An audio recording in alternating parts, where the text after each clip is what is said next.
Good morning and welcome all of you to the second day of Digital Transformation Conclave, hosted by Department of Electronics and IT as a host partner, along with Moradabad Smart City Limited as a co-host partner, and organized by GovConnect and APEC Digital News Network. Let me welcome all the eminent speakers for the inaugural session of Digital Transformation Conclave. As we have seen yesterday, this conclave is based out of 3 days. First day was dedicatedly on healthcare. Second day, that is today, on digital India, and tomorrow it will be on smart cities. The aim of creating this knowledge sharing platform has been to bring the best of the minds, the governance leaders, healthcare leaders, policymakers, thought leaders, industry leaders together and to brainstorm to find ways to move forward in the new normal with governance, with healthcare, with urban transformation. And we are thankful to the government of Orissa for agreeing to host this conference, especially to the Department of Electronics and IT, Shri Manoj Mishra, Honorable Secretary Department of Electronics and IT, Government of Orissa, who has been the program mentor for Digital Transformation Conclave. Let me welcome him. We welcome Manoj Mishra, Secretary Department of Electronics and Information Technology, Government of Orissa. Let me also welcome Dr. Mr. S. Kepat Joshi, Joint Secretary, Ministry of Panchayat Raj, Government of India. We welcome Mr. Pat Welcome, Joshi. sir. Welcome once again. Thank you. Namaskar, Dhanyawad. Let me welcome Mr. Devapriya Nandan, Senior Director and Head Public Sector Oracle India. Thanks for joining us, Mr. Nandan. Thank you, sir. Thank you, sir. We will be joined by Dr. Neeta Verma, Director General, NIC, Government of India.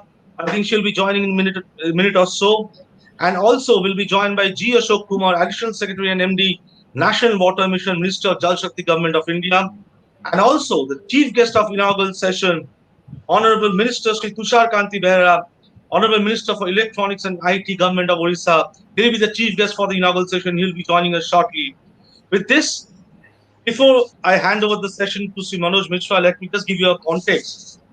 And we know we are all living in unprecedented times, and unprecedented times have resulted in new normal.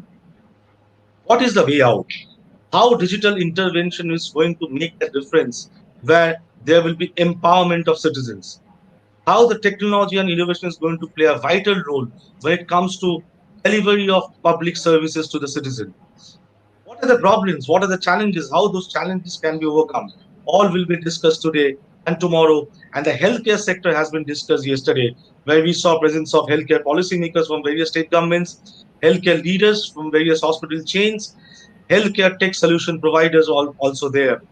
And today, this day is completely dedicated to Digital India theme, that is digital interventions for good governance. Let me also inform our speakers for the inaugural session that we have got more than 600 plus registrations and delegates have joined in yesterday also and today also.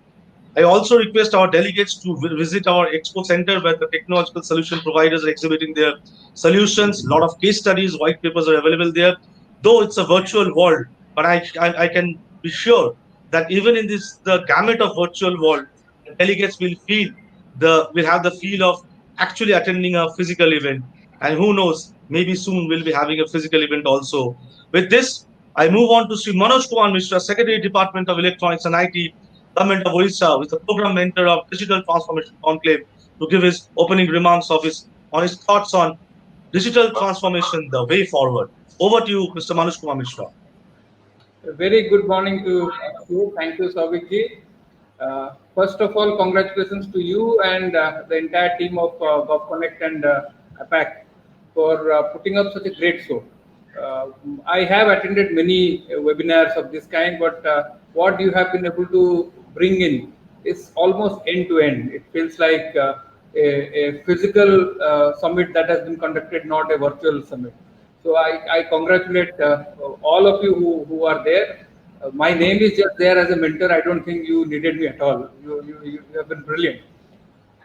With that, I welcome all the delegates and people who are listening today.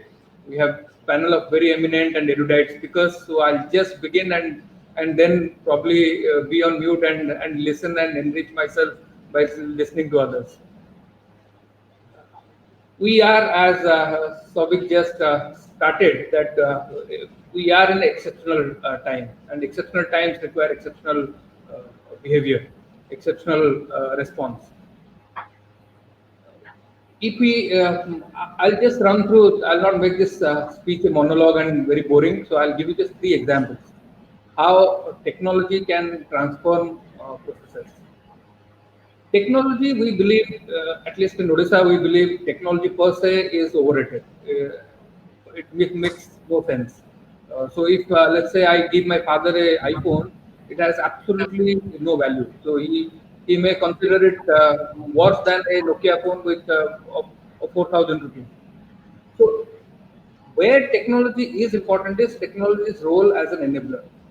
If you require something, if there is a purpose behind something, then technology helps you scale up. So technology per se is overrated, but without technology, the purpose is very, very difficult to achieve. With this, I'll give you just 3 examples to drive home my point why I say like this. Uh, we all, the entire country, was witness to the reverse migration that took place in the month of May and June of this year, where large numbers of lakhs and lakhs of migrant workers had to return to their home states. Odisha is one of the third, I think, is the third largest supplier of labor force to the country after UP and Bihar, and therefore reverse migration that took place for us was also humongous in nature. Uh, Almost more than a million people returned during those 45 days or 260-day window. Now, the purpose at that time was to get them safely, isolate them, ensure that they are not infected, and then allow them to mingle with the society. Not allow them to mingle with the society from day one. That was the purpose that was set by the Honorable CM's agenda. That is, the leader put up that agenda to us. That do whatever all these people who come needs to be personally taken care of for 14 days, and then they will be allowed to go into the society. We set up I think Joint Secretary Panchayat Raj Sri Padvesiji is here. Our Panchayat Raj department set up, we call it TMCs, that is temporary medical camps, in every Gram Panchayat. Almost about 12,000 such facilities were created with more than 10 lakh beds. We had in every Gram Panchayat of the state. Now, this is the purpose that we were given. How did technology come into picture? Large number of people came by what is now known as the Shramik Special, the trains that originated. We have a natural bond between various states like Gujarat to South Odisha, Telangana, Andhra Pradesh to Western Odisha, Kerala, Tamil Nadu, Karnataka to the northern part of Odisha. So we planned trains accordingly, and when the trains used to start from the origination, we used to ask for individual passenger manifest.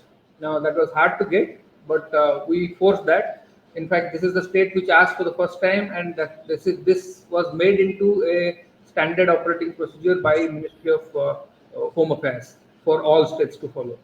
So the sending states used to give us a manifest about 1,600 people who will board trains, plus minus 5-10% will happen on the way. But we used to get a fair amount of data from the starting point. And once we get that data, we have some incredible analytical tools that we had. We integrated with various identification, including partly Aadhaar, driving license, ration card, and then we could find out exactly to which place these people belong to. Now, it's not necessary that somebody who comes from Bangalore to Bhubaneswar actually will stay in Bhubaneswar. He might belong to some place called Nayagarh, some place called Mayurbhanj. So we needed to know where these people will end up at, so that they can be taken care of for 14 days there by providing them transport from the railhead to the location they wanted to go. The entire setup was done digitally. The collectors, the line departments like the transport department and others, they didn't have to bother with how many buses they need to provide, who to call. We had a system we designed in which this information used to come, filter, give out the output, and we used to share with all our collectors and everybody. So they knew that today we expect 300 people to my district. So they will organize 300 people's stay, their kit, everything for 14 days. They will be taken care of. This is how a million people came to the state, and we managed without being badly affected by COVID because of the migration. So this was one example. The second, I'll just take it a little slightly broader perspective. I would request Saurabh ji to give me a tap when my time becomes up. Sure. We have time. Don't worry. So the second example I wanted to give was about the overall COVID management. Now we all know that in the initial times of February, March, and April, when we heard about it, when things were going wrong in Italy, we were reading in newspapers and whatnot, the reports from Oxford to whose reports and everything. But none of us, I can very humbly accept that none in the government knew what the contours will be for once the COVID disease comes in and it starts infecting. We tried to second guess it. In many sense, we have succeeded. In many, we haven't. We even till today we do not know whether a person who has been infected once will get infected twice after 3 months or not. That's not known, mainly on account of the fact that this disease is running its first season. So the data that we need from this disease, we don't have ample data to provide insights. Now, with that being the background, how do you manage a situation like COVID? This state puts a lot of emphasis on information being key to decision making, not on gut feel, but based on some information, some concrete ideas why we want to take up some steps. So we initially we saw that people coming from abroad were high risk. They used to bring it. It was not a inbred kind of a virus that came through from inside India. So it came from outside. In fact, the first tranche that we got was the Italian visitors tourists who were in Jaipur and Delhi. So that was the first. That was the first lot. So we sense that a lot of ODIs are now going to come from Europe and US, especially the students. And we needed to track them. We needed to ensure that at least 14 days of quarantine they do at their home.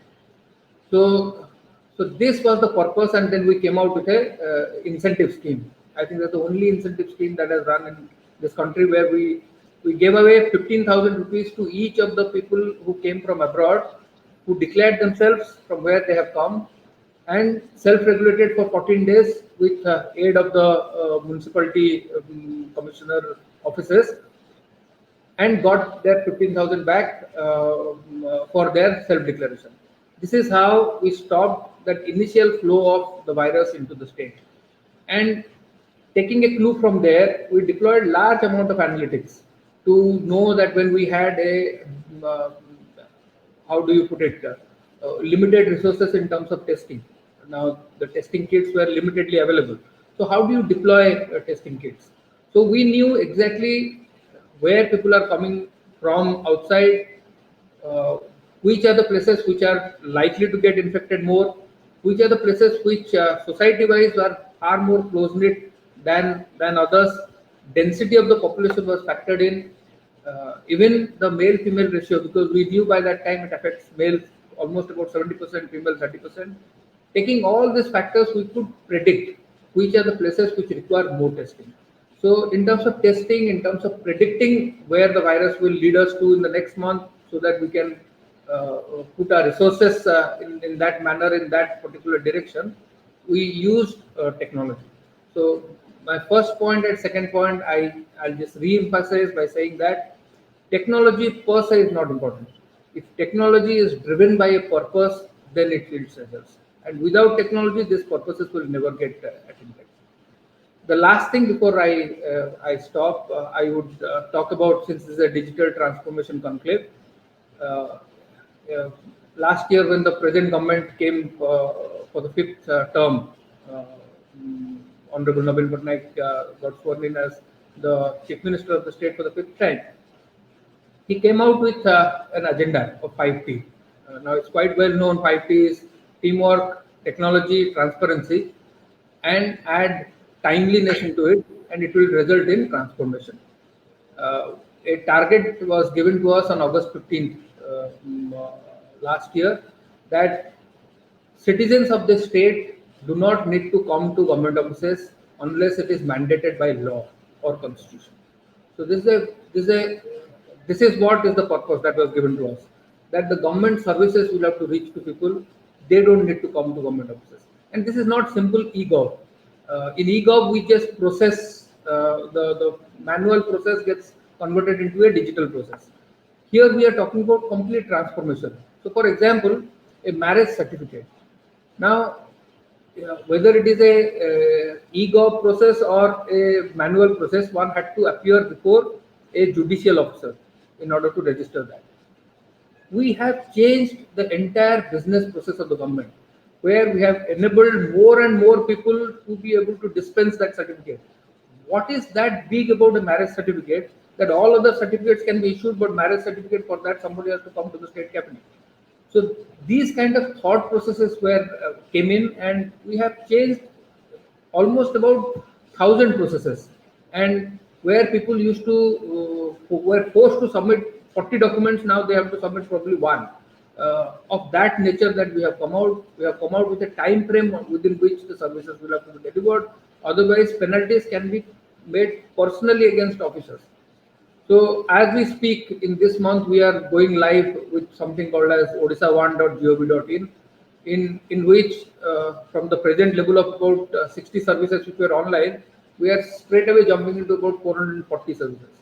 And all these services cater to students, farmers, all sections of the society, even industry. Now, industries do not have to come to any government office. Everything from end to end will be done in the system, where interaction with other human beings, especially from the government, will be limited to the minimum. Now, you know that is what is transparency. The less the interaction, less the corruption, better the efficiency, better the satisfaction of the customer. I think this is what I wanted to drive home today, that when there is a purpose behind something, you bring in technology which is apt for that purpose, then that purpose gets achieved very quickly. So uh, everything that at least this government is trying to do in terms of information technology is to achieve that purpose in the end. I think that's all I had to say in my opening remarks. I hope I have not crossed my time, because very senior officers are waiting in the wings. Thank you very much for having me, and I'm very keen to hear all of you. So I'll be staying here, and if there's a scope to take some questions or something, I'll be open to it at the end of it. Thank you so much. Thank you, Sri Manoj Mishra, Secretary, Department of Electronics and IT, Government of Odisha, for highlighting a very important part of digital transformation when we talk about digital transformation for good governance. But before I uh, say a few words about what Mr. Mishra said, let me welcome Dr. Neeta Verma, Director General, NIC, Government of India. Thanks for joining us, Dr. Verma. Good I morning, was madam. saying that, Good morning. as I was saying, Manoj Mishra has uh, touched a very important part. Being an IT secretary, he said that technology per se is not important. The technology will be of importance, will have importance when it has a purpose. And that purpose needs to be served for the people of the state, people of the country. And that purpose also will determine how we are using this technology. When he says that from 60 odd to 400 plus services to be online, and as Honorable Chief Minister of Odisha has suggested, as Mr. Mishra has said, that people should not come to government office. Government services should be reaching out to the people. I think that has been the crux of, be it Digital India, Digital Odisha, or any state government, that digital interventions should be made in a way that people should not come to government offices. Rather, government service delivery should reach the last mile. That is more important. And he said the transparency is key for transformation with timeliness. That's where technology is going to be very important. Thanks for that opening remark, Manoj Mishra, Secretary, Department of Electronics and IT, Government of Odisha. With this, uh, let me introduce Shri S.K. Pad Joshi, Joint Secretary, Ministry of Panchayat Raj, Government of India. If we can have a perspective for the Dr. Pad Joshi on his vision on what is the way forward for digital transformation. We know in Ministry of Panchayat Raj and also panchayat level in states and districts, a lot of digital interventions are being taking place. So I request Dr. Sanjeev Pad Joshi his thoughts on digital transformation, the way forward. Namaskar, warm greetings to you all, Mr. Sobhiknath Goswami ji, Mr. Devendra Nandan, Mr. Manoj Mishra ji, Srimati Neeta Verma ji, and really all the registered participants in the webinar. Really wonderful to have this digital transformation. And I remember Honorable former Prime Minister Atal Bihari Vajpayee said IT means India tomorrow. I really still remember that, and already India has gone into the tomorrow framework now. And President Prime Minister has already said that minimum government and maximum governance, and that only possible through the digital transformation and digital delivery of services. One positive outcome, two, three positive outcome. One is the information asymmetry has been solved by the digital. Earlier, a lot of communication gap and information dissemination was very difficult. Now, everybody with the smartphone coverage and the digital platform onboarding, so digital information asymmetry has been already solved. And secondly, Mr. Manoj Mishra also mentioned that actually the agency problem also getting solved day by day, because the already the government servant thought that they are the principal and the beneficiary, the agent. Actually, it's a reverse. I mean, Honorable Prime Minister in one independence says that I'm the Pradhan Sevak. That means he is calling himself agent, and the citizenry of the India are the principal. So in the digital transformation, that role change has already gone, and I really appreciate that Odisha has done that type of delivery service at the restored doorstep of the common citizen. That's one of the wonderful thing. I think all the states also doing that. Secondly, one you must understand, speed of work also has improved now. I mean, all the digital is very like the DBT, digital direct benefit transfer, instant credit the amount of beneficiary to the account. It's really speed up. Earlier, it used to go by check, and a lot of time taking was there. That's one of the wonderful outcome of that. And secondly, leakages have also come down, but leakages still I'm skeptical, because there are other people are finding out. Like I am getting typically many complaints that suppose we are giving a beneficiary in the village the Prime Minister Awas Yojana, that 1.5 lakh or something. From the beginning itself, 10,000 commission is taken to him from him. So then only he is listed as a beneficiary. This is happening across India and all our villages. This is one of the problem, grappling with the problem. So that still that leakage is still not gone. It has taken a different form, and the advance payment rather. So that that's one of the issue. And of course, the ease of living has been done very nicely, and gradually we are going into that. I'll tell you how the in the rural side how the transformation has come, and obviously the NIC has a big contribution to that. Now the almost 1.6 lakh gram panchayat are PFMS, Public Finance Management System, digital payment system onboarded. Odisha is also 100% really, and many other states have come into, and it's a big. And in the last maybe 1 year, around more than 30,000 crore have been transacted through digitally. Earlier, it used to go by checks and all those things, a lot of check bouncing, wrong spelling of the name, bank doesn't honor that check. Now there is no issue. If it is a pre-verified the account and the account number is correct and the IFC code is correct, then obviously names are very verified but not mandatory nowadays as per the RBI guidelines. So once you click a button, that payment is going to the beneficiary account or service provider or vendor, whatever may be. So there is satisfaction level. Obviously, the vendor also gets an SMS now that some such amount has been credited to the account. Even our PFMS also sends SMS to the benefit payment receiver. So these are the all very strong sentiment of the satisfaction and pleasure in their mind that I have done certain service, I am getting paid for that whatever I am supposed to get it. This is ease of living. And they're very interesting. I'll tell you, we have a concept of Gram Panchayat development plan. Right, already 2nd October it has started, and it will go up to 31st December, or maybe extended bit up to 31st January. In that, we have almost 2.6 lakh rural area, Gram Panchayat or village council. Almost 99% are onboarded in our portal. E-Gram Swaraj portal is there, and it is digitally uploaded. It is not physically scanned or all those things. It is they're doing digitally. That is, they prepare the plan, of course, on pen and paper or field situation and upload, and everybody can see. It's a public platform. even neighboring villages can see, neighboring Gram Panchayat can see, and everybody can really have a constructive criticism is there. That also there for the improvement scope is there. So that canvas is so big. Another very interesting that we have our accounting system. I'll give you example accounting. We are called Priya Soft. That is Panchayat Raj accounting software. It's called. It's abbreviated form. It is now part of the e-Gram Swaraj. So in that, almost more than 2.4 lakh Gram Panchayats are doing online audit accounting. Online, everything is online. They don't go into physical register maintenance, and then obviously there is issue. And because of this advantage of the online accounting, we are going for online auditing system now. So that audit should be very fast, because as per the normal audit procedure by September for the current year, suppose 31st March is the closing of a year, financial year, by September of current year, audit should have been over. But it was pending for 4 or 5 years. Now, from this year onward, there is a audit online also has been introduced, and by next year we will complete 100%. Another, there are a lot of doubts that whether money spent is being utilized or not.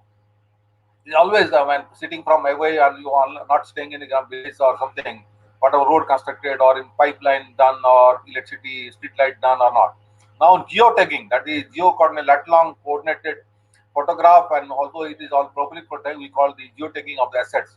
So anybody can see, it's a public platform, and almost more than 10 lakh assets have been done in the public platform. The village who have done the money expenditure in various assets, including whatever activities they have done. Of course, other than the revenue expenditure like changing bulb cannot be geotagged, but physical assets, visible assets have been geotagged, and all are in public domain. People can see that. And another interesting, the game changer in rural area. In urban area, we are privileged to have land pattas, that land record to transact sale or mortgaging in a bank or whatever the type of monetizing that. Rural area didn't have the benefit of that. Actually, rural homestead land will never have proper the land document. They might have some here and there, but that is not recognizable by financial institutions or even the officially also. Now one is Swamitva scheme, basically by drone technology. Every homestead land in a village, habitated area village will be drone technology surveyed, and they will be given a digital certificate in a printed form, or even it can be uploaded in some domain, so that he can go to bank and mortgage the land and get a credit. Other rural area people were really they were really victims of the money lender, very usurious type of interest. So when the bank is comfortable with the certain land document and collateral, they can get credit whatever they need. So this will monetize the rural till now unutilized the assets, physical assets. Land assets is a very strong asset for them. Agricultural land had been done, but agriculture they have already taken loan. They can't do it many times mortgaging. But the homestead land, another the financial transaction, they can use that. That's so already Haryana, Maharashtra, many states have done that. I think Odisha also already some places are going on.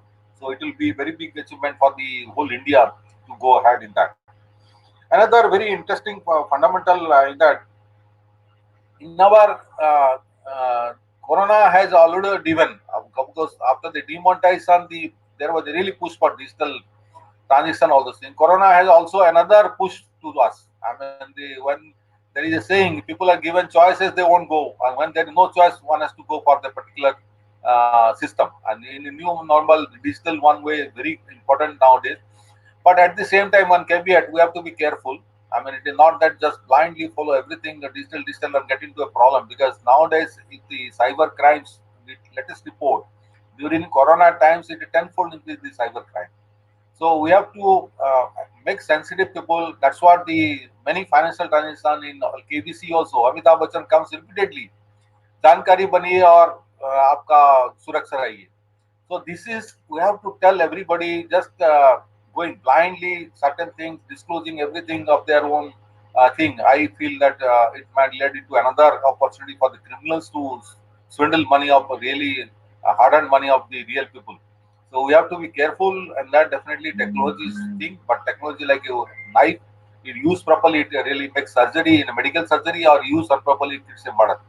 So digital banking, that's also we have to be careful, and everybody should understand. It is not that only illiterate get into victim; it's a literate, highly educated also getting victim.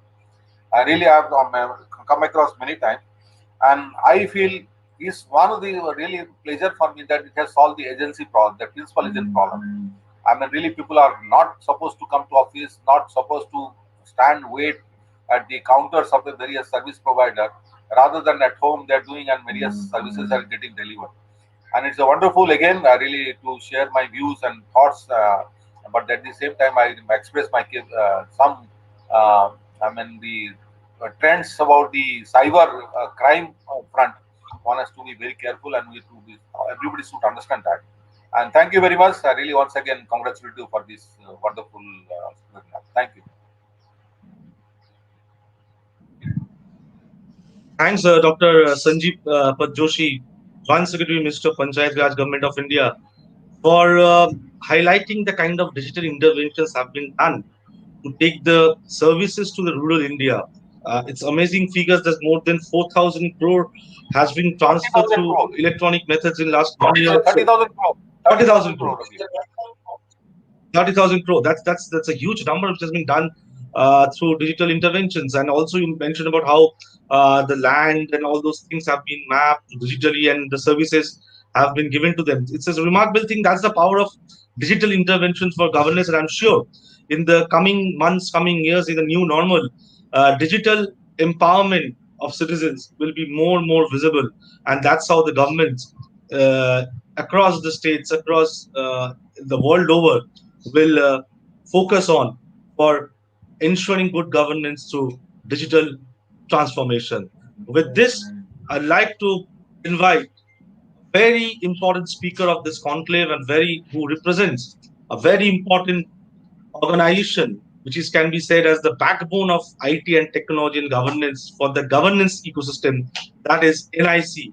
Let me welcome Dr. Nita Verma, DG NIC, in the inaugural of Digital Transformation Conclave. I am sure her thoughts on the future of digital transformation will be of utmost importance for all of us present here today. Over to you, Dr. Nita Verma. Thank you, Savik. Good morning to all of you. Hope all of you are taking good care of yourself and keeping yourself safe. Last 6 months have been challenging for each one of us in one way or other. It has impacted our personal as well as professional lives. Technology has been a big savior during the pandemic. It has helped us keep connected, collaboration, commerce, education, healthcare, as well as entertainment. As is often said, that in any adversity, there is always a seed for opportunity. During these pandemic and all these adverse times, we have witnessed the power and potential of technology never before. Therefore, to me, going forward, we'll see a lot of digitization across public as well as private sectors, across small and medium enterprises as well as big organizations. The story will be different people will be at different level of digitization or digital maturity, I should say, or digital transformation. And we have ourselves seen the organizations which were already digitally enabled, whether government or private, had much less disruption, much less challenge in continuity of their services during these pandemic times. In fact, as NIC, during these 6 months, we have supported many district administrations as well as state governments in continuity of delivery services. New mobile apps, new systems have been developed at a short notice, whether it was to manage the pandemic itself, monitor the quarantine kind of a situation, or managing the situation of lockdown, movement of essential goods, supply of essential commodities. So all that, because few things have to continue or normal life has to continue. So lot of digitization we are going to see across all segments. And at NIC, over the years, we have a suite of products which can be used by any organization to leapfrog their journey of digital transformation, and which spans from e-office, e-HRMS, e-procurement to e-visitors to virtual office to messaging services, and of course video conferencing services, which have been the backbone of government's functioning during these times. Second mandate of any government entity is to deliver services to its citizens. And during this pandemic, we have also seen a very impressive adoption of digital technologies by our citizens. And therefore, I think we all should strive towards making government services paperless, contactless, as well as cashless, so that the need for citizen to come to government office can be completely eliminated. And I'm very strong believer that today is the best time to do this. Let me just elaborate it a bit more. See, as far as large number of services have already been digitized, that means you can apply for it online and you can upload your documents. Now, where is normally you are needed to go to the offices? One is that you may have to give your papers in original or attested and things like this. Now you have digital signatures, you have various kind of other ways to sign your form, e-sign, and you can do online authentication. Like you have this beautiful system of Aadhaar through which you can online do a KYC using a biometric verification, where there is fingerprints, retina, and now they are coming with facial recognition, realizing the challenge which pandemic has thrown on them, because you really can't connect or touch those devices. So that will help you establishing identity, that using these certificates. Or supposing if somebody is putting a PAN number, you can directly online make a query to PAN database and find out if this is the authentic document. If children are submitting their educational certificates, you can go to digital locker, you can go to national academic depositories and confirm those documents. No need of asking copies from them, all these documents. For the payments, we have seen, we've been actually appreciated all across the world for our digital payment story. So for receiving payments for citizen, you can connect to payment gateways of various kinds which are already available. Bank payment gateways, payment wallet systems are there, and at the same time you have this treasury connected digital payment systems available. Finally, coming to, and if after all these things also you feel there is a need for connecting to the citizen for one reason or other, then you can always do this virtual conference. You can send a secure link where you can connect to a person. We have already doing this for quite some time for connecting hardcore criminals to the courts during their hearings. We just connect them on video conference because it really helps them, manage a lot of law and order situation, and a lot of time gets saved in this thing. Similarly, Central Information Commission does a lot of hearing of the people at the remote area using our video conferencing network. So using all these things, I think we should really move towards, and we should make life of our citizens convenient, where they can avail government services as much with the ease, sitting in the comfort of their own premise, as they do many other services in their day-to-day life. DBT platform has been another big game changer, because this, while delivering of services, what do you need? Finally, you need to give him some certificate or some paper which you can digitally sign and send across to his email or whatever other form. And if the money has to be transferred, use DBT platform and directly transfer to the bank account of that person. Or if it's an Aadhaar-based payment, you could do using even that system. So the ecosystem at this point of view is completely ready for you to achieve this kind of a goal. And in fact, very recently, Prime Minister mentioned that not only this, we have to go towards proactive delivery of services. So we should know when is the next time this person, there are few services which are temporal in nature or periodic in nature. We should even preempt and say, the way we see in our insurance services, sometimes they become irritating also, or way we see in our renewal of insurance policies or services of our vehicles. There's a lot of proactiveness there. I think that kind of a proactiveness can also be achieved, particularly to the people who many a times may not even know and kind of miss out, lack of information.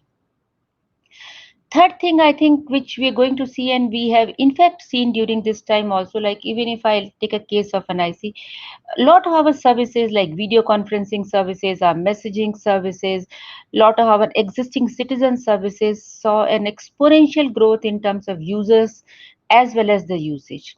And we could really adopt to this new normal only because we had a robust cloud underneath. So we could scale all that infrastructure very clearly. Now, to take leverage on this, so one is the strategy should be that we should use, as far as cloud is concerned, I think cloud first kind of approach should be taken.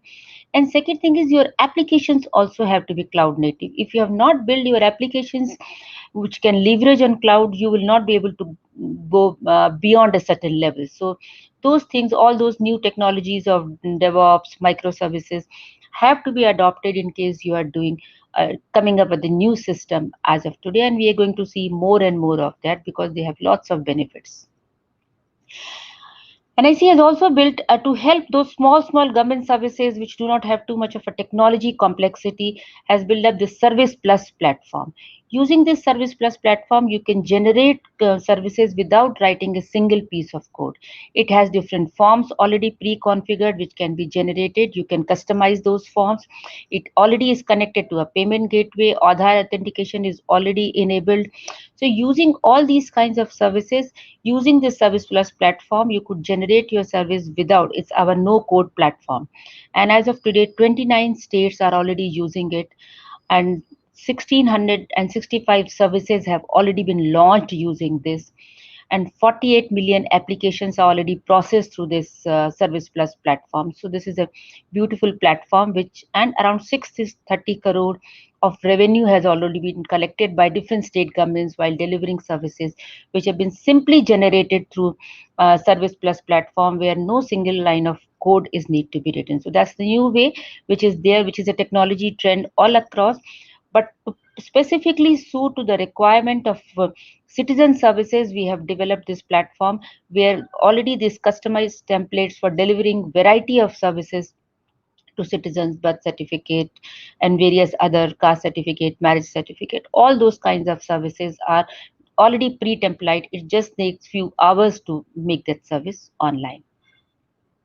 As the previous speakers were also saying, when we do all this digitalization and end-to-end digitalization, we have to be mindful of the fact that we have to focus on the security of not only government systems, most importantly security of our citizens, because they come from very diverse demography. They will have different level of technology awareness, they will have different level of IT security sensitization for that matter. So we really need to have a very comprehensive approach to cyber security. It should not just finish at security auditing your application. That is just one component. You need to secure underlying infrastructure, you need to secure the data center in which you're hearing, and you also need to make sure the end user devices, that the way your users are connecting, that channel also remains secure, so the probability of them getting any kind of a breach or any kind of this is also minimized to the extent possible. So cyber security is another thing we really need to pay a lot of attention. During this pandemic, another good thing has happened. People have witnessed a huge power and potential of data analytics. You might have seen all kinds of innovation in representing the current situation on pandemic or the availability of various resources, whether it is COVID hospitals, whether it is ventilators, oxygen. And people have used data analytics in a big way, not only in seeing what is the current situation, but also predicting what will be the requirement if we reach at this level of infections, or how, and then how much will be oxygen needed, how much will ventilators needed. And I think this learning and this appreciation is going to translate in people now using data analytics in their day-to-day governance things. We at NIC had launched Center for Data Analytics 2 years ago, realizing the potential of data, but I have suddenly seen a lot of requirement coming from different departments on this data. And I think we should move towards not only having these dashboards kind of a system, but going to an advanced analytics where, because see, today is the best system, we are so connected. I mean, today, though we still have a long way to go, but a lot of data we are getting in real time. So now we need to see this data we are getting in real time. We have platforms available which can easily process this big data, structured as well as unstructured. How do we feed it back to take real-time monitoring and real-time decision making of the government using this system? So the decisions in the government are taken using the data picture, not the pre-templized reports, NMIS reports. And you see data, you make interventions, and you could see its impact in a week's time, make further interventions. And this data-driven governance or data-driven government culture has to come across the government, right from the first level of the government management and monitoring to the top level. We have to bring this culture. I think it's going to address a lot of challenges and issues we have during implementation of schemes or during formulation of policies. They'll be more realistic, more facts-based than perception-based. Last, all of us today, when we talk of going forward, we definitely have to talk about artificial intelligence, because that's one of the most talked about subject. In fact, we have 5 days international conference happening in our country today, sponsored, organized by our own ministry.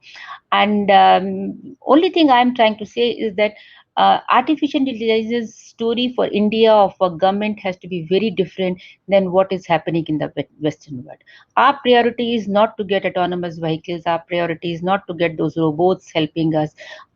We should really look for that. How do we can solve our problems of scarcity of doctors, scarcity of teachers, or maybe a targeted help to our farmers. How do we use artificial intelligence for social inclusion or social empowerment? Because in this our race of digitization, we should not again create another divide. We already have so many divides, so we have to make sure that those bottom of the pyramid is prioritized and taken care of first in this AI story, and then the rest other things. So I like to close and conclude by saying that basically I've talked about 7 things. Basically, digitize, paperless, cashless, and contactless citizen services, cloud first, cloud native, low code, no code platforms, 360-degree view of your cybersecurity, data driven governance, and artificial intelligence for social empowerment. Thank you very much for having me here and sharing and giving me an opportunity to share my views. And I once again say, please understand, vaccine is still not there, and I request all of you to keep yourself safe. I know we are doing a lot of unlockdowns, but become responsible and follow all guidelines of be it mask, sanitizer, or social distance. Thank you. Take care. Thank you, Dr. Rita Verma, DGNIC. My job was to give a crux of what you have said, but you have already said that the 7 points which you have already uh, focused on. As you're saying, as you have said that a lot of things are happening in the government sector when it comes to digital interventions. And NIC has been the backbone over the years. And during the pandemic, and as you rightly said, the way NIC has supported the government IT infrastructure, it was remarkable. Uh, I know in APEC Digital Network, when we organized the first edition of Local India Healthcare Conclave, Dr. Nita Verma was the keynote speaker in the inaugural. Talked about Arogya Setu app and the what game changer Arogya Setu app has been developed by NIC. It is remarkable. And if I take one line of what Dr. Nita Verma has said, that in terms of future, because the theme of this session is the digital transformation, the way forward, where we are going to use emerging technologies like AI for the social empowerment and social upliftment of people. And that's where NIC's role will be very crucial. Thanks a lot, Dr. Nita Verma, DG NIC. Let me also inform all our speakers and esteemed delegates that this conference, Digital Transformation Conclave, a 3-day conference, has been organized keeping in mind the importance of healthcare, governance, and urban transformation with digital intervention for the new normal. How government, industry can come together, collaborate together for a better world in the new world order.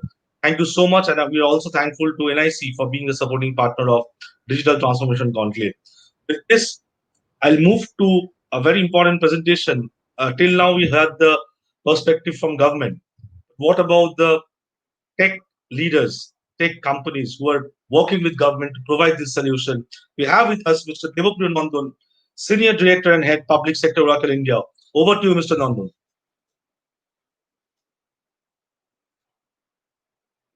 Mr. Nandan, if you can unmute yourself.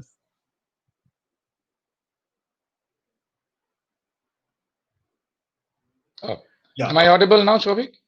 Yes, yes. And before Mr. Nandan starts, let me also Shobik, am I inform audible? that you're audible. Okay. And So just I'll just one share second, my screen. Before you start, I'll just intervene for a minute. I'd like to inform all our speakers in the inaugural session and the delegates who have joined today that after this, we'll have the chief guest address by the Honorable Minister of Electronics and Information Technology, Government of Odisha, Shri Tushar Kanti Behera. So please wait for that as well. Over to you, Mr. Devapriya Nandan from Oracle.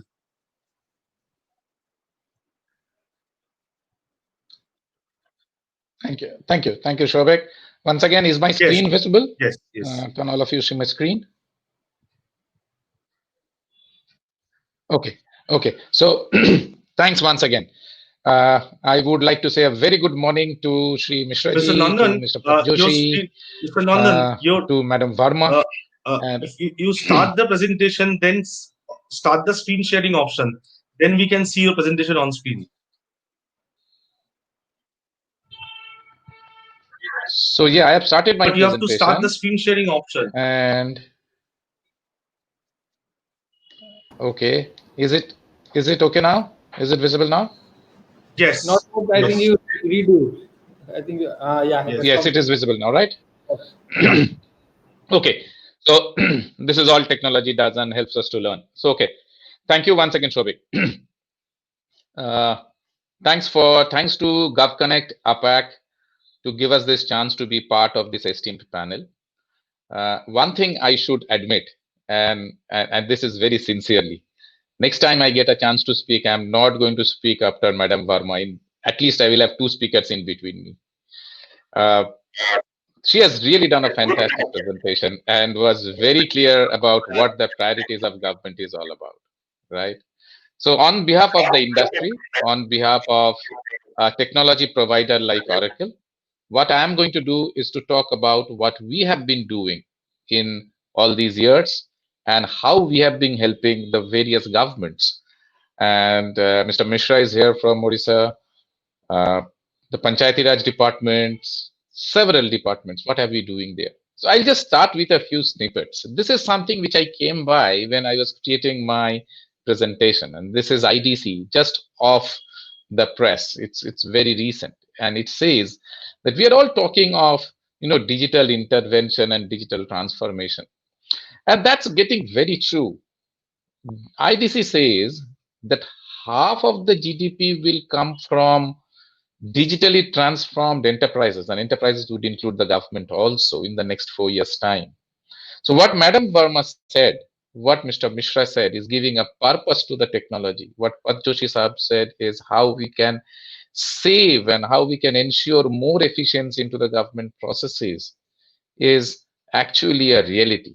And this is where the industry comes into play. And we need to, as Oracle, as the larger IT technology providers, it's our responsibility to prove new technologies, to bring new technologies into the market and ensure that this trend is maintained. And especially in India, where we, as Madam said, that we are not looking at robots serving us. We are looking at how the last people in the ground, the poor, the people who are needy, how they can be benefited at the end of the day from government processes, from government services, and also preempt.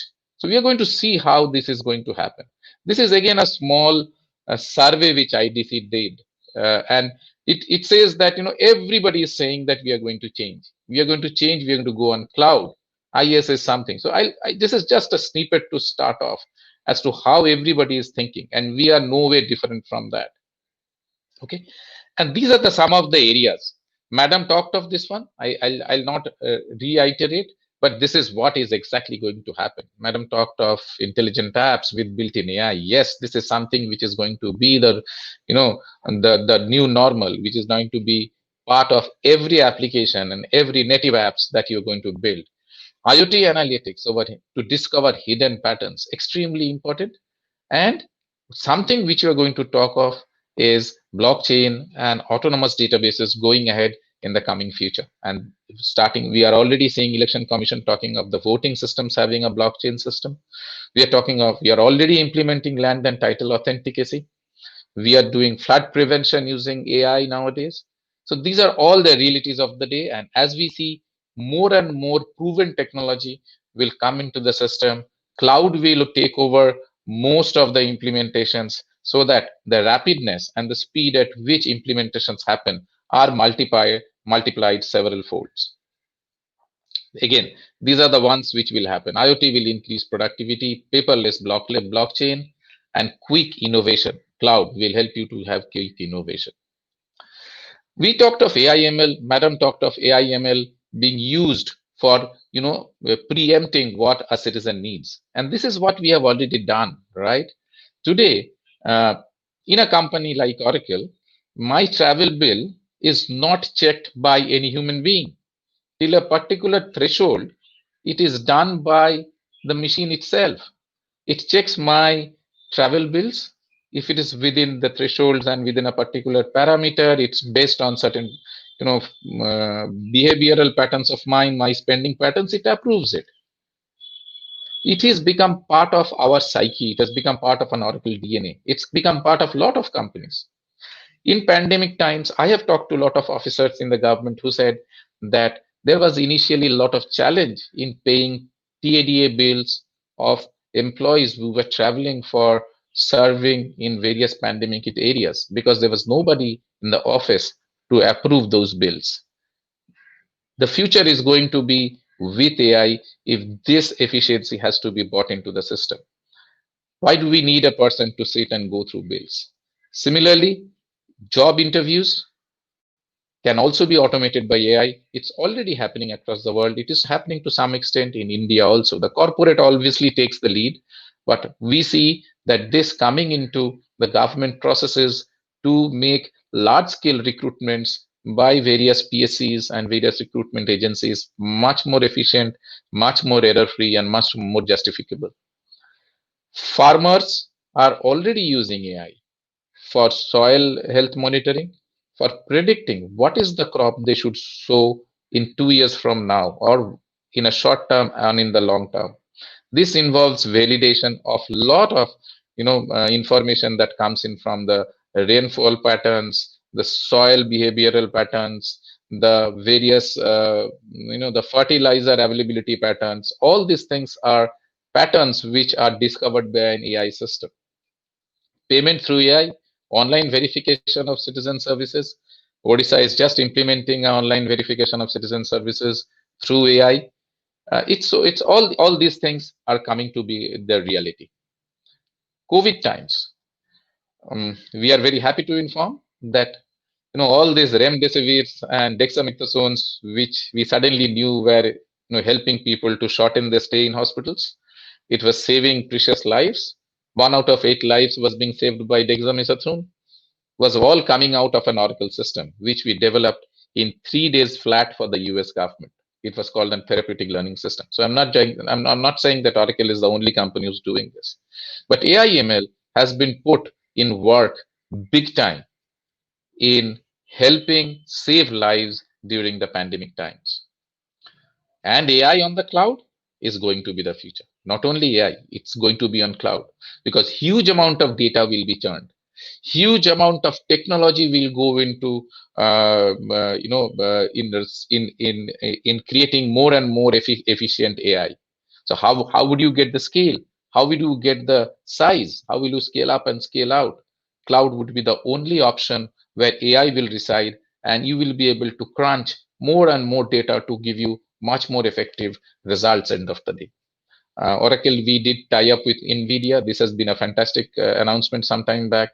We are going to provide world-class technology along with NVIDIA to startups. It's already a big news. Startups are taking it up in big way. So some other companies are also doing this, but AI on cloud is going to be the future. Another thing which we are talking of is, as all my esteemed speakers before me talked of, is, at the base of everything is going to be data.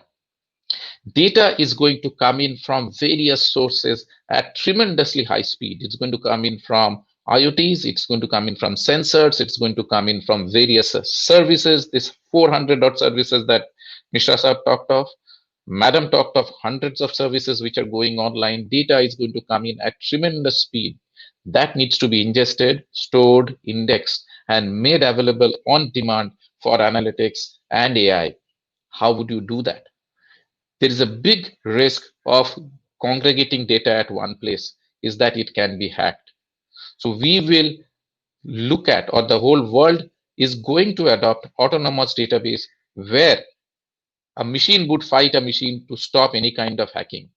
Real innovation and promote real innovation by creating self-securing databases where the whole idea of maintaining databases is no more there. It leverages a very super efficient database to create more innovations and unlock potential like never before. native machine learning in database is going to be the order of the day. So we are talking of technologies.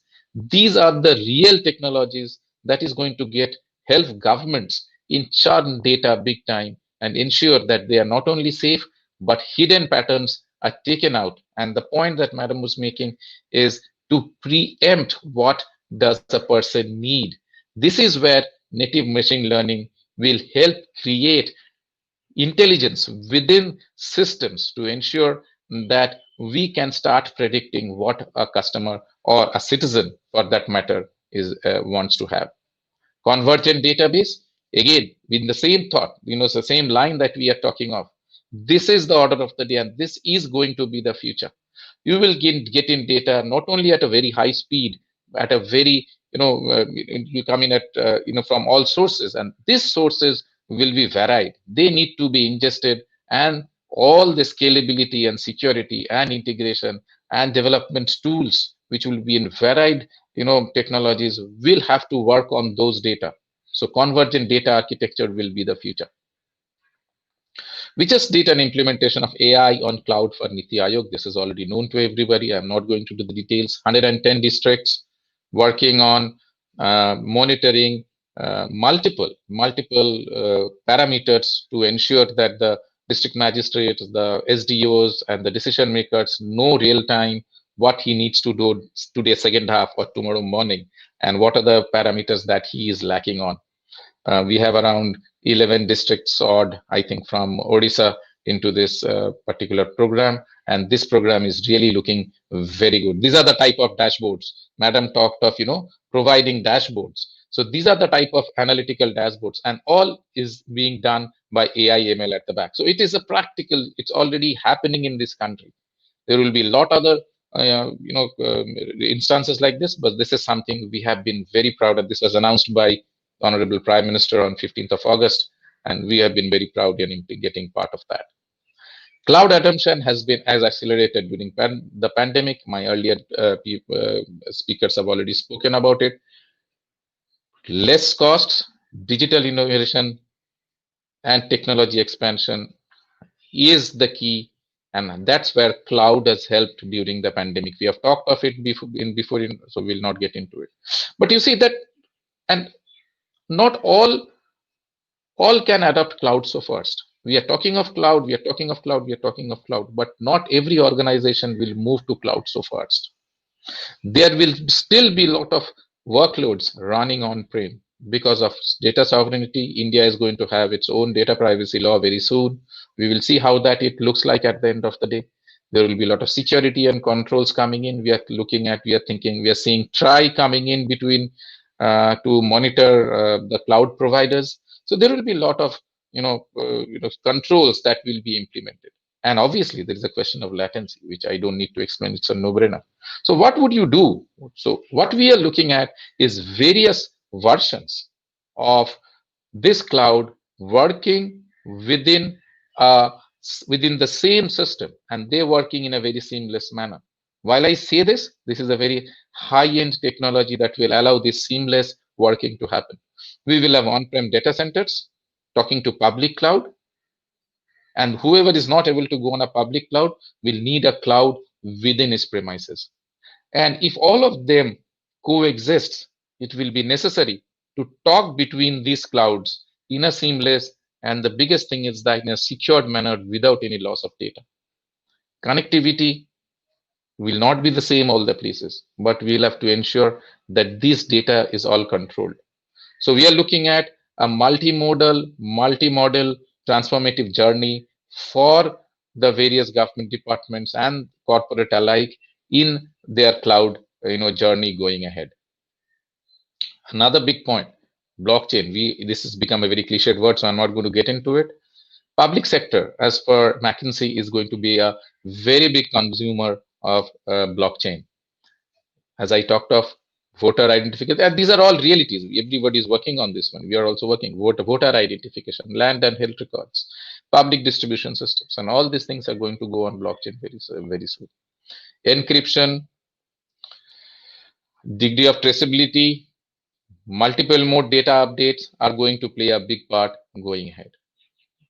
As I said, health will be one of the big areas. We did implement a pilot for 6 months, and it was a roaring success where we could track every strip of drug that was getting sold in a medicine shop, that it is fake or it is real.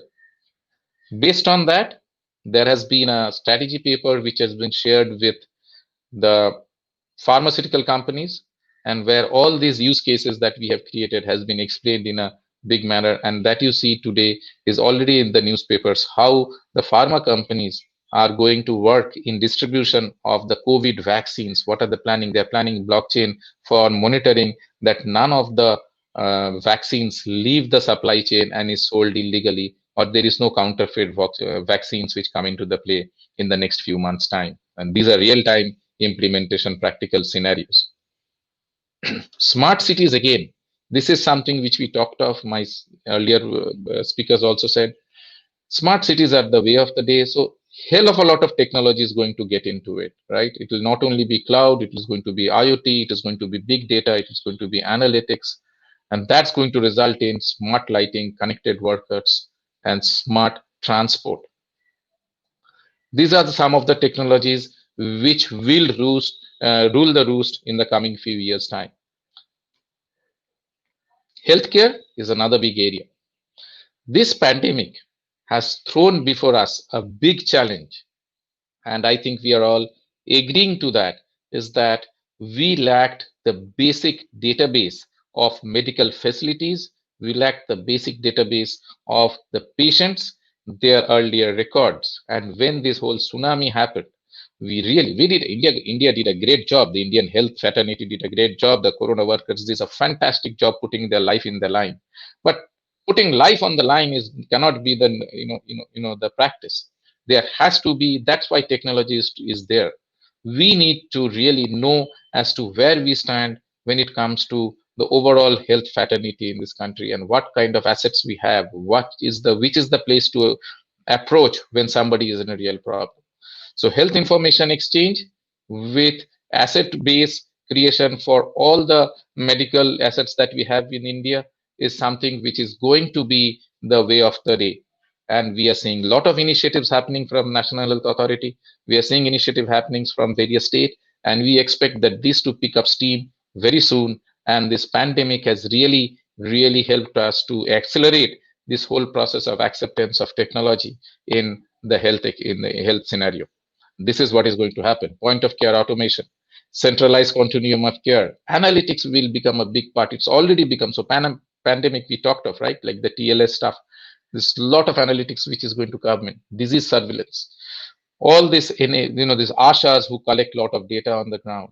How is that data going to get churned in future? No more in Excel sheets. It's going to go into an autonomous database which will have an autonomous analytics which will analyze that and give you a hidden track of and predict that in 1 month from now in a district somewhere in a state in India we'll see a spike in a particular disease. That is where, if you have the medical database ready, you can really redirect your resources, your doctors, your medicine experts, your paramedics to that area and ensure that particular breakout can be stopped or effectively addressed, preventing any loss of valuable life. This is some of the things which we have done. We have done digital assistance, social learning. We have created agile infrastructure for various countries. We have used analytics. We have even used customer experience to reach out to doctors and patients after they have recovered to find how they have been faring after recovering or leaving an hospital. That gave us a lot of information as to how administering a particular regime of drugs, how that person behaved beyond his stay in the hospital, and then go back. Mr. Nandan, if I can intervene, I am done. I can request I you am to done. kindly wrap it up in a minute. I am on my last slide. Thanks. I am lucky. I am lucky. Okay. What I'm trying to say is Okay. innovation is going to be the way, and that is only how a connected nation is going to survive with innovation and emerging technology. Thank you very much, Souvik. And I really thank once again the organizers and the panelists to give me a patient hearing. Thank you very much. Take care. Have a safe day. Thank you, Mr. Devapriya Nandan, Senior Director and Head Public Sector, Oracle India. If I take the cue from what you said, the last slide of yours, you talked about innovation is the key for a connected nation. But at the same time, you said that the future lies with AI and AI on cloud and managing that data, and how AI has helped during the pandemic, not only in India and world over, and how Oracle has collaborated with various countries, various organizations to leverage the power of AI to bring transformation. Thank you so much. And now, before we move to the chief guest address, let me also introduce you a special guest for the inaugural of Digital Transformation Conclave. We have with us Shri Ashok Kumar, Additional Secretary and Mission Director, National Water Mission, Ministry of Jal Shakti, Government of India. We welcome Shri Ashok Kumar. He has been a bureaucrat for many years with vast experience, and he has done transformational work over the years in his career as an officer and a bureaucrat. And now, presently, he's heading the National Water Mission. There also, he's doing a lot of innovation, and I'm sure his visionary thoughts on the importance of technology innovation for governance will be of utmost importance for all of us. I hand over the session to Mr. G. Ashok Kumar, Additional Secretary and Mission Director, National Water Mission, Minister of Jal Shakti, Government of India. His thoughts on digital transformation, the way forward. Good afternoon, Honorable Minister Sir, and all the fellow panelists. It's a good privilege to uh, speak in this August assembly. Um, Digital transformation, as I was listening to the talk from my previous speaker, and the way how digital technology has affected our life. I was thinking about the days when, as 1998, 99, as probably the first Deputy Secretary IT of IT department in the country in Andhra Pradesh, when we started off the digital journey. So we had at that time my secretary in the electronics department, freshly created electronics department in Andhra Pradesh was Mr. Chandrasekhar, who later on retired as a secretary electronics in Government of India, and then we had Mr. Satyanarayana sir again, who was there with us, and then in the Government of India also, and then we had Mr. Ajay Sani sir, who is presently Secretary MIT, and then I as Deputy Secretary there. The way we have moved from that time, 1998, 99, when we had the Department of IT formed under the Ministry of Chandrababu Naidu at Andhra Pradesh, when we started looking at introducing computers in Tehsil office. It is much ahead of time, and we at that time, even I was not very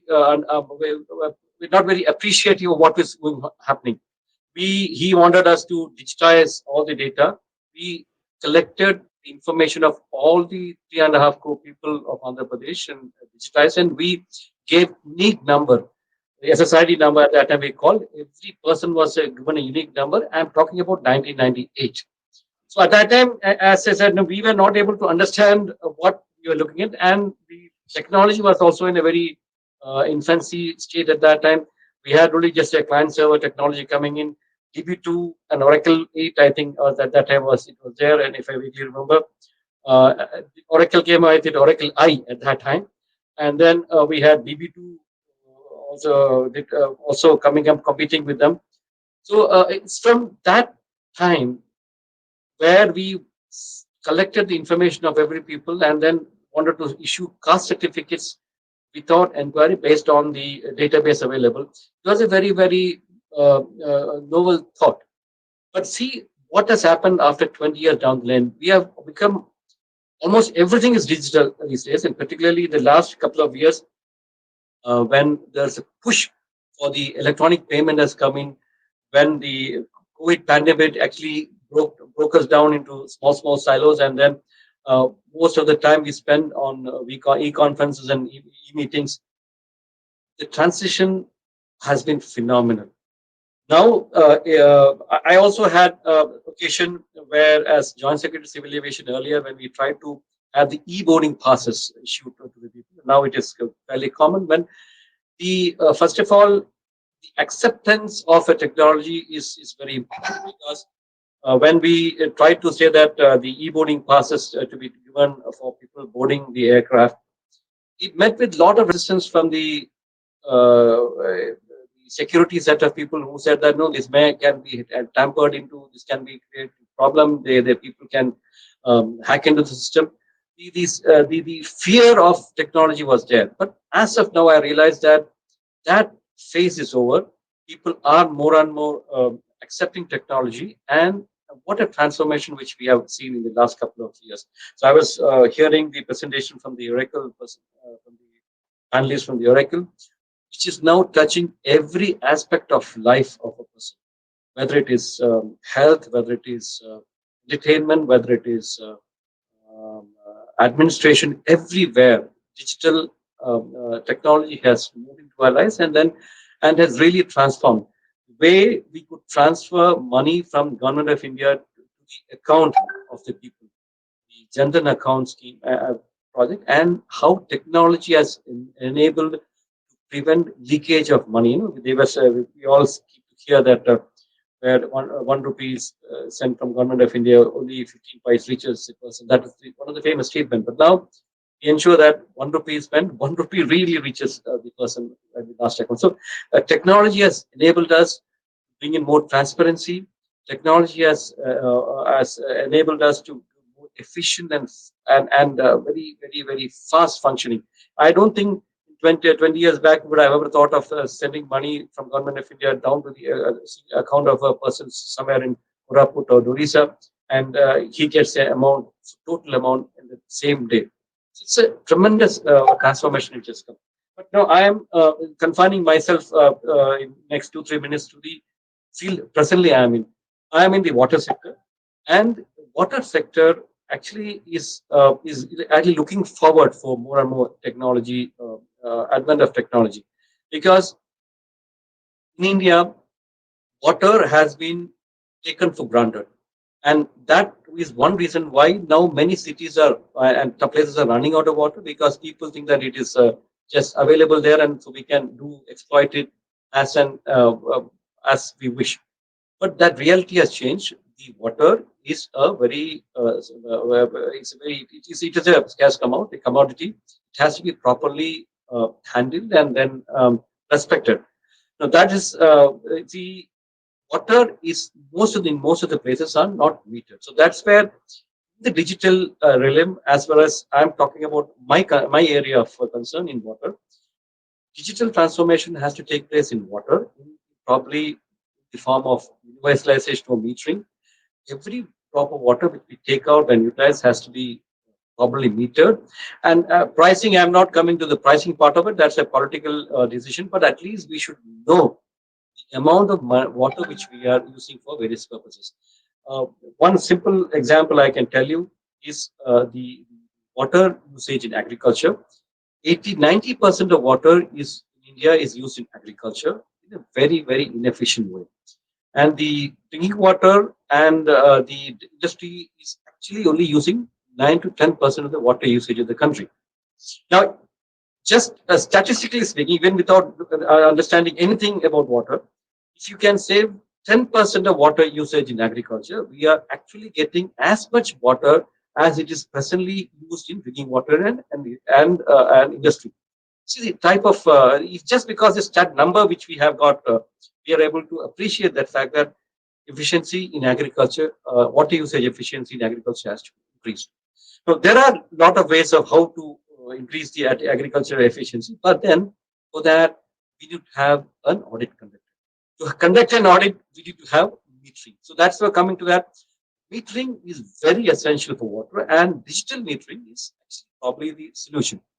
We need to have large number of meters being set up, and meter read by automatic meter reader, not manual intervention. It has to be as Dr. Anand was telling, the, uh, the the data which we collect from Anganwadi workers, it need not be entered into a paper and then transformed into an Excel sheet and then transferred somewhere. It should be only one point of entry, and that should automatically come to the wherever places analysis. So, meter with an automatic meter reading and transmitting the data to a particular data center where it can be processed and analyzed is very essential. So, we look at the water sector, universalization of metering, and once those figures are available with us. Probably we can look at the pricing aspect and the subsidy part, and all that can come later. So, but one important thing is the metering part of it, where we can do it. Second, digital technology and IT actually is very, very essential for reducing the non-revenue water. Non-revenue water, I'm confining myself to the water sector. Non-revenue water is actually the water which is processed and sent into pushed into the pipe, but not charged. So that means it's a loss of revenue. In India, it is nearly 40 to 45% of non-revenue water in urban areas, and most of the utilities in urban areas are actually crying for money because they don't have money to invest in projects and then keep the water supply lines intact. So 40% of the water actually they process it and bring it into the system, but then it is lost. So, partly due to leakage of the system, the physical water leakage, and partly due to the accounting leakage. And I'm not talking about the account leakage, I'm talking about the leakages. Now, digital technologies are available where we can identify the leakage, locate the leakage, and get it rectified without actually uh, without actually spending too much time and money on it. And second, mapping of utilities. See, most of these cities do not know where the pipelines go, where the manholes are there, where it's all dug somewhere. It's all kept somewhere, and when leakage happens, people will try to locate a person who was retired 5 years back, who had some idea of this, where the line was laid. These are all things which digital transformation can help a lot maintaining the utility, whether it is water or electricity. But electricity somehow the wires are all mostly on the in the sky, so we can in the air. But water utilities, particularly the pipelines are underneath. They are all many of them have tremendous leakages and all these things. So if digital innovations can bring in the water sector, it can bring in a lot of efficiency and it can solve a lot of problems plaguing the water sector. Why stop here? Thinking that definitely there will be a lot of push in the digital sector in the water sector, and as Jyotirendran was telling, touching all aspects of life, whether it is medical care or whether it is sports, entertainment, everything. So I hope that the digital transformation will no go back. I remember the book, Mr. when when Bill Gates had come to Hyderabad, he gave the book on doing business at the speed of light. At that time, again, when it was given, we never understood what exactly it meant. Now we know what is digital at the speed of light. You send an email from here, Hyderabad today, it reaches America in about maybe 3 seconds, 5 seconds. That's the way we have been transformed, and I am hope that digital transformation will really help improving the standard and quality of life of human beings. Thanks a lot. Thanks a lot, APEC Network, for giving me opportunity to speak.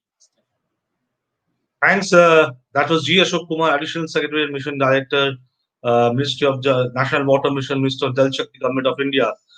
If I just break what he has said in two parts, what one from his experience, how digital transformation has taken place in India in the last 20 years, and what are the needs for water sector for collaborations with industry when it comes to leveraging digital intervention for the management of water resources in the country. Thanks a lot, Sri Ashok Kumar, for your thoughts and sharing with us. With this, we come to a very important part of the inaugural of 3-day digital transformation conclave. The time has come for the chief guest address by Sri Tushar Kanti Behera, Honorable Minister, Electronics and Information Technology, Government of Odisha. We welcome Sri Tushar Kanti Behera. Thank you. Am I audible? You're audible. If you may start your special address, being the chief guest of 3-day digital transformation conclave, organized by Department of Electronics and IT, Government of Odisha as host partner, co-organized by Moradabad Smart City Limited, and organized by GovConnect and APEC Digital News Network. Over to you, Sri Tushar Kanti Behera, Honorable Minister, Electronics and IT, Government of Odisha, the chief guest of Digital Transformation Conclave 2020. Thank you. A very good morning, one and all. Dr. Nita Verma, DG NIC, Sri Manoj Kumar Mishra, Secretary Electronics and IT, Mr. Devapriya Nandan from Oracle, and moderator Sri Sobhik Goswami. I First of all, it gives me immense pleasure to be a part of this inaugural session of Virtual Digital Transformation Summit, which is being hosted by Electronics and Information Technology Department, Government of Odisha, along with Moradabad Smart City Limited, and which is being organized by Government Connect and APAC Digital News Network.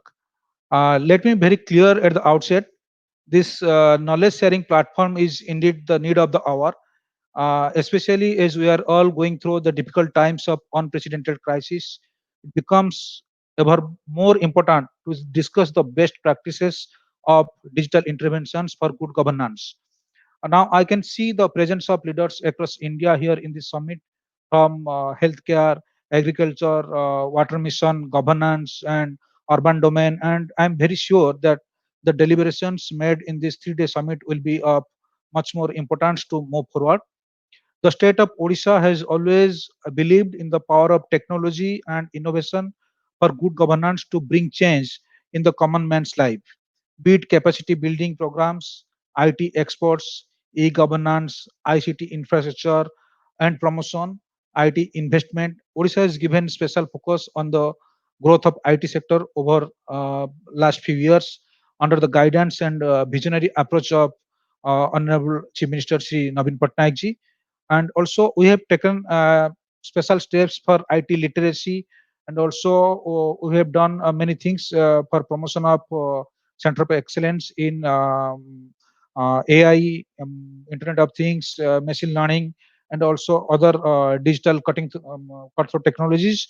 And also now we have leveraged new technologies such as this AI, IoT, and ML for new age governance. In this context, the 3-day virtual digital transformation summit becomes very important for all of us to share the best practice and learn from each other.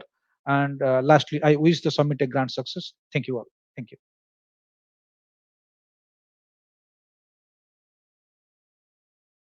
Thanks, Sri Tushar Kanti Behera, Honorable Minister of Electronics and IT, Government of Odisha, chief guest of 3-day virtual transformation conclave focusing on healthcare, governance, and smart cities and urban transformation. And as he has said, that how Government of Odisha is leveraging technology to bring transformation for good governance and bring change to people's life. Thanks a lot for sharing with us your vision, Honorable Minister. And before we wrap the inaugural session, let me again thank Manoj Kumar Mishra, Secretary, Department of Electronics and Information Technology, Government of Odisha; G. Ashok Kumar, Additional Secretary and Mission Director, National Water Mission, Minister of Jal Shakti, Government of India; Dr. S. Kapat Joshi, Joint Secretary, Minister of Panchayat Raj, Government of India; Dr. Neeta Verma, DG, NIC; Mr. Devapriya Nandan, Public Sector Head, Oracle India; and Honorable Minister of Electronics and IT from Government of Odisha, Sri Tushar Kanti Behera, for being the chief guest. That brings us to the end of the inaugural of Digital Transformation Conclave Day 2. With this, we move on to the other half as a fireside chat coming up right after this session. Before we conclude the session, let me take the opportunity to thank our partners. Host partner, Department of Electronics and IT, Government of Odisha; co-host partner, Moradabad Smart City Limited; supporting partner, NIC; and the conference powered by Hewlett Packard Enterprise and Intel; cloud technology partner Oracle; storage partner Western Digital; technology partner Globus; and collaboration partner Avaya. Thanks to all of you for joining us in inaugural of the second day of Digital Transformation Conclave. Please join us for the fireside chat in 2 minutes time with us. Thank you. Thank you so Thank you, much. Souvik. Thank you very much. Thank you.